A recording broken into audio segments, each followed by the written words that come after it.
Hukum membuat senjata pemusnah massal.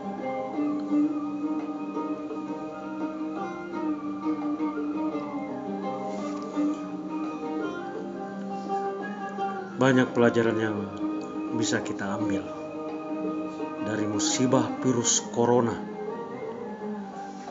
Di antaranya adalah kita harus membersihkan akidah amali dari kesalahan-kesalahannya.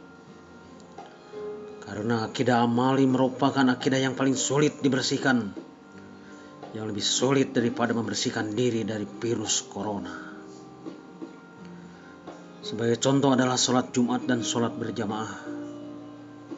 Banyak yang menjalankan sholat Jumat atau sholat berjamaah berdasarkan akidah amali dan bukan berdasar akidah ilmi, hingga melalaikannya terasa sudah melakukan dosa besar, apalagi meninggalkannya. Lalu datang ancaman virus yang mengancam kematian bagi yang melakukan sholat Jumat. Maka bagi yang akidah amalinya sudah kuat mengakar pada sholat Jumat, akan terasa sangat berat untuk meninggalkannya. Hingga sampai ada yang memilih mati daripada meninggalkan sholat Jumat, atau memilih jalan merubah cara-cara Jumat yang tidak berdasar akidah ilmi atau dalil yang sahih dari Rasul, tapi berdasar pendapat dirinya sendiri, seperti merenggangkan saf Jumat hingga 2 meter atau cara-cara lain yang dibuatnya sendiri. Akidah amali seperti ini jelas haram dan harus dibersihkan, karena bukan hanya menjatuhkan dirinya pada dosa besar, karena termasuk bunuh diri dan perbid'ahan, tapi juga membinasakan manusia seluruhnya. Dikatakan membinasakan manusia seluruhnya karena dengan membiarkan diri terkena virus corona sama dengan menyebarkan virus tersebut. Jadi pada kasus virus corona ini, orang yang membunuh dirinya sendiri dengan virus itu sama dengan membunuh semua manusia.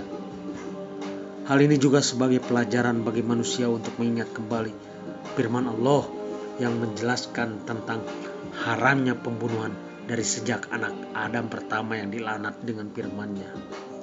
A'udzubillahi minasyaitonirrajim.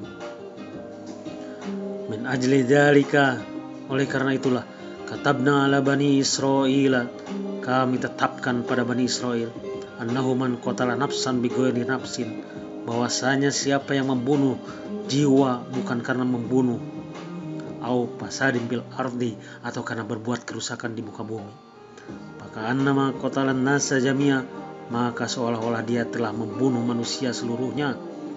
Waman ahyaha, dan barang siapa yang menghidupkan satu jiwa, maka annama ahyan nasa jamia, maka seolah dia telah menghidupkan manusia seluruhnya.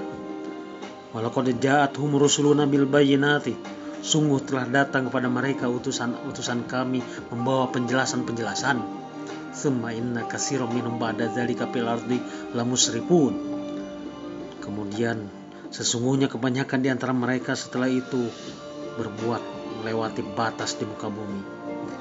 Innama jazaa'ul ladzina yuharibuna Allah wa rasulahu, hanya saja balasan bagi orang yang memerangi Allah dan utusannya, wa yas'auna fil ardi fasada, dan berusaha berbuat kerusakan di muka bumi, ayu qatalu, hendaklah dibunuh, au yusallabu, atau disalib, au tuqatta aydihim, atau dipotong tangan-tangan mereka, au arjulahum wa arjulahum, dan kaki-kaki mereka min khilafin, dengan disilang, au yunfau minal ard, atau diusir dari negerinya, dzalika, hal itu, lahum, bagi mereka, khizyun fid dunya, sebagai penghinaan di dunia ini, walahum, dan bagi mereka fil akhirati, di akhirat nanti, azabun azim, siksa yang sangat besar, illal ladzina tabu min qabli an taqdiru alaihim, kecuali orang-orang yang bertobat sebelum kau berkuasa untuk mereka, atas mereka. Fa'lamu, maka